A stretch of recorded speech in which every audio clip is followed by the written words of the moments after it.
Hi everyone, কেমন আছো তোমরা? আশা করি সবাই অনেক অনেক ভালো আছো।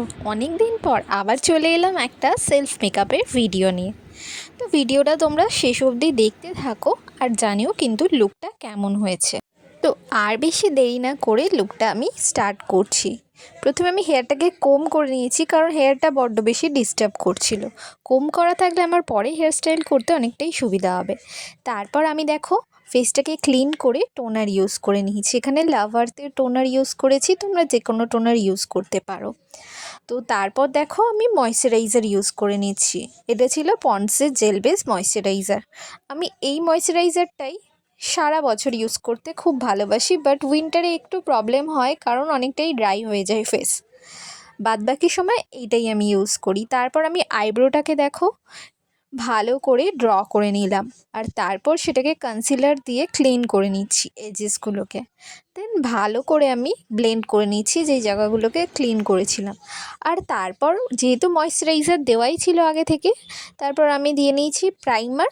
তারপর সেটাকে ভালো করে আঙুল দিয়ে ভালো করে ব্লেন্ড করে তারপর আমি ইউজ করেছি কালার কারেক্টার। অ্যাপ্রাইজার প্যালেট থেকে কারেক্টারটা ইউজ করেছি, আর তারপর আমি ফাউন্ডেশন অ্যাপ্লাই করে নিয়েছি। যেহেতু এটা সামার সিজন, সেই কারণে কিন্তু আমি একটা ঠিক ফাউন্ডেশন অ্যাপ্লাই করে নিচ্ছি, সেটা ছিল রিকোডের সাথে একটু ফরএভার 52 এর ডার্ক শেডটা মিক্স করেছি, কারণ আমার দুটো শেড ম্যাচ ছিল না আমার স্কিন টোনের, তাই মিক্স ম্যাচ করে নিয়েছি।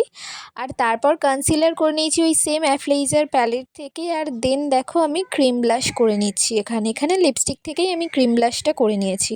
তো এখানে আমি আর কোনো রকম ক্রিম কন্ট্রোল করিনি, একেবারে পাউডার কন্ট্রোলে চলে যাব। আর তার আগে আমি ইউজ করে নিচ্ছি রিকোডের সবথেকে দামি আর ম্যাজিক্যাল একটা প্রোডাক্ট, রিকোডের গ্রিপ স্প্রে। তো সেটা ভালো করে দেখো আমি ইউজ করে নিয়েছি। আর তারপর পাউডার দিয়ে সেট করে নিয়ে আমি কিন্তু আই মেকআপে চলে এসেছি। তো আমার ব্লাউজের অ্যাকর্ডিং আমি একটা সফট আই মেকআপ করে নিয়েছি, একটা স্মোকি আই টাইপের। এটা একটা মেরুনিশ স্মোকি আই হয়েছে, তোমরা কিন্তু দেখলেই বুঝতে পারবে। খুব বেশি কালার আমি ইউজ করিনি, জাস্ট লাইট দিয়ে ব্লেন্ড করতে করতে গেছি ডার্ক থেকে।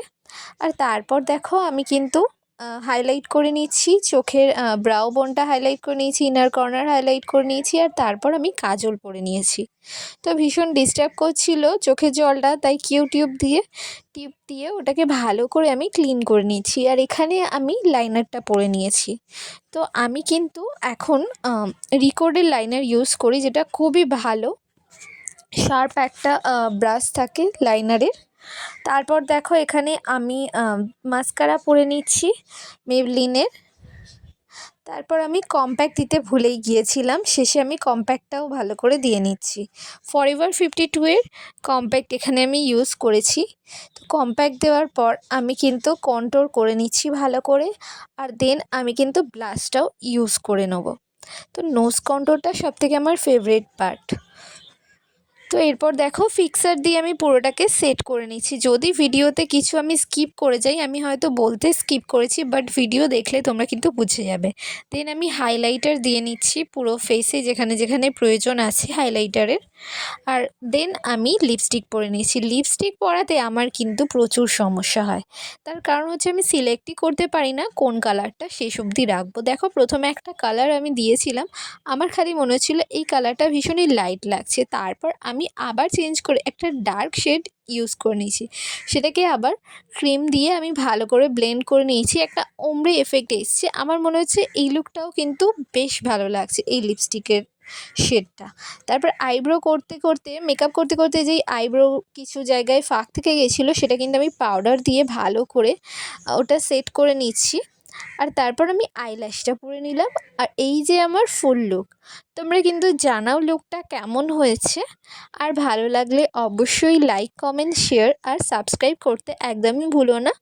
আবারও দেখা হবে নতুন কোনো ভিডিও নিয়ে খুব তাড়াতাড়ি। আবারও নতুন নতুন কাজের ভিডিও নিয়ে তোমাদের সামনে আসছি। সবাই খুব ভালো থেকো, আমাকে সাপোর্ট করে যেও, আর অনেক অনেক শুভেচ্ছা নতুন বছরের জন্য। নববর্ষ সবার খুব ভালো কাটুক, সবাই খুব ভালো থেকো, টাটা।